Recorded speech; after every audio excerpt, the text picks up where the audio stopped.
Hello, hi guys.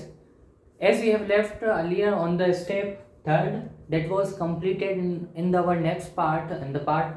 So in the last part, what we have did it, we have just balanced the oxygen by multiplying the H2O with the 4 whole number. As we have multiplied the 4 with the H2O, so the total number of oxygen in the last part, the total number of oxygen will become the 4 on the reactant side as well as 4 on the product side. So in that condition, the number of oxygen is equal into the both side, either that side connected with the reactant or it is present into the product side. In both situations, the number of reactant as well as the number of product are equal. Right now what we should do, so that was the step first, it is completed. In that, sorry, it was the step third that was completed after writing the equation. In that equation, the number of oxygen is balanced on the both sides. So that equation is known as by the partially balanced equation. Means after completing the third step, you can say that the equation is partially balanced. Means it is a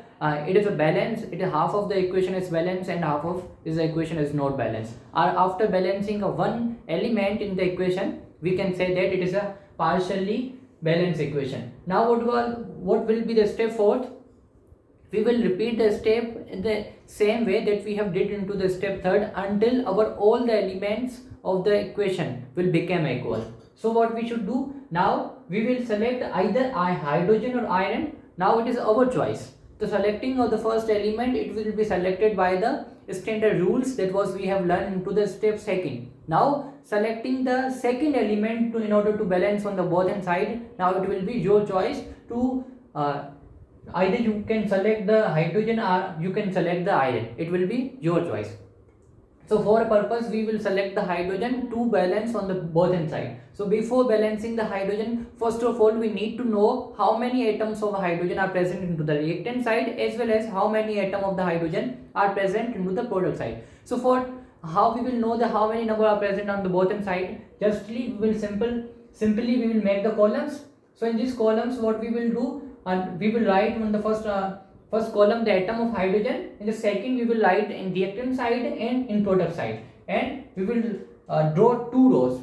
In first row, we will write the initial and second the final. So in the initial condition, you can see at here in the hydrogen there are the 8 atoms are present on the reactant side, because one molecule of H2O contains the 2 hydrogen atoms and there are the 4. So the 4 total, how many? When we will multiply the 4 with the 2, the answer will come.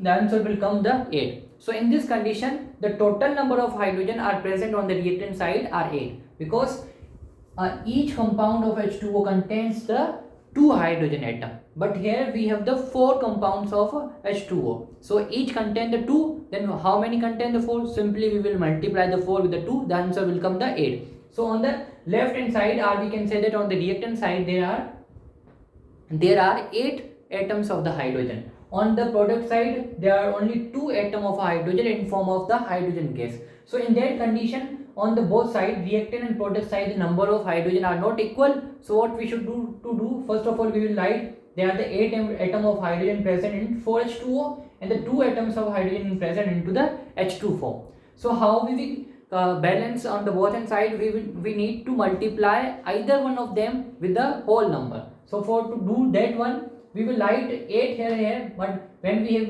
multiply the 4 with the 2, the answer will come the 8. In that condition, our hydrogen number on the both end side will become equal. So next step is to do again what you have changed, what you have made the change. You need to write this changing into the next equation. At here you can see that we have write the iron when they react with the water 4H2O. Where we have done changing, in the product side, we have multiplied the 4 with H2. So Fe3O4 plus 4H2. So in that condition, the number of hydrogen on both end side will become equal. So where you have done changing either in product side or in a reactant side, you have to write that number in front of the box where you have done the change. We have multiplied the 4 along with the H2. So we have written 4 number or 4 digit in front of the H2 box. So now you can calculate theoretically that how many number of the atom of hydrogen are present at here. 4 into 2, 8. So 8 hydrogen atom are present on the reactant side. Same way 4 into 2 8 hydrogen atom are present on the product side. So in that condition our hydrogen atom and oxygen atom are completely balanced. Now we will look at the iron atom. It is a balance or it is unbalanced. We need to repeat the same step that we have done it here. Further, now third step to balance the iron. We are on the left hand side, how many atom of iron are present? On the reactant side there is a 1 atom of iron is present. On the product side there are the 3 atom of iron is present. So now we need to balance the iron atom on the both hand side. Justly what we do, we will again repeat the same procedure. Now we will make the 3 columns. In these 3 columns we will make the 2 rows, and first rows we have write the initial and final, and in second rows we will write the final.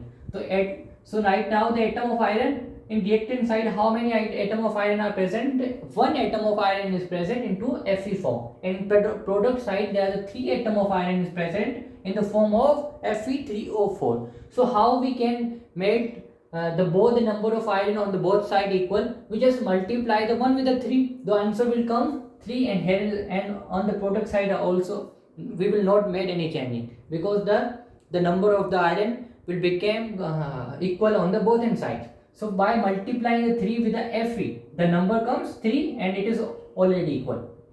So the equation will become, what we have done changing, we have just simply multiplied the 3 with the 1 of the iron. So where we have done the changing on the reactant side, so on the reactant side in front of the iron box we will write the 3 digit, plus we will write the same equation as it was, 4H2O, because we did not done any changing into H2O, gives Fe3O4 plus 4H2O.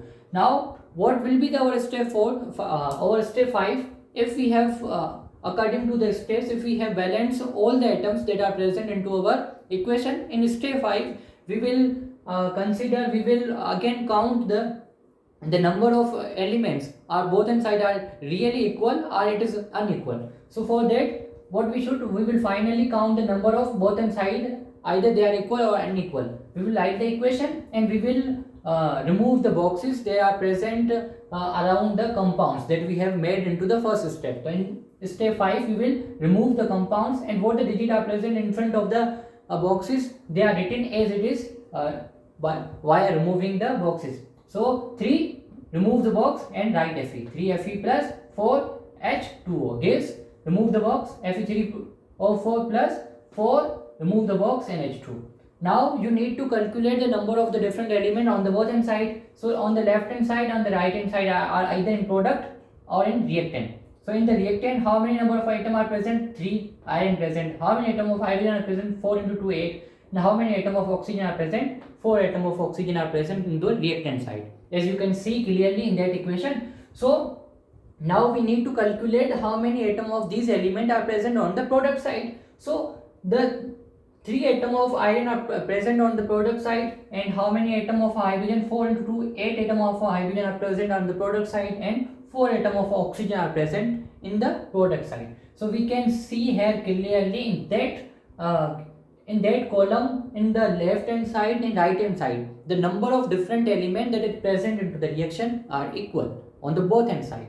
So that equation, or the condition of equation in which the number of atoms on the both hand side are equal, it is known as by the balance equation. Now we can call it is a balance equation. Why? Because the number of the elements on the both hand side are equal. So that method, in this method what we have done, we have just multiplied the different whole number in order to, just like here we have multiplied the 4 along with the 2, here we have multiplied 3 along with the first. In the last part what we have done, we have multiplied 4 with the H2O. So it is a type of method. In this method we have done the trials by multiplying the whole number in order to make the number of elements on the both hand side equal. So this method of balancing equation, it is known as by hit and trial method. Because what we have done, we just try in order to we have try and multiply the different whole number in order to make the element on the both hand side equal. Hence it is known as by the hit and trial method. I hope so that you have clearly understand how we can balance unbalanced chemical equation. The topic is over of the balancing, how we can calculate, how we can balance a chemical equation. In some It is the most important topic according to the CBSE or RBSE. You need to learn it with carefully, and it is also important if you will take the science in 11th or 12th class. The rules and the conditions that what we have learned, it will remain the same in the 11th standard as well. So goodbye for now. We will meet into our next part.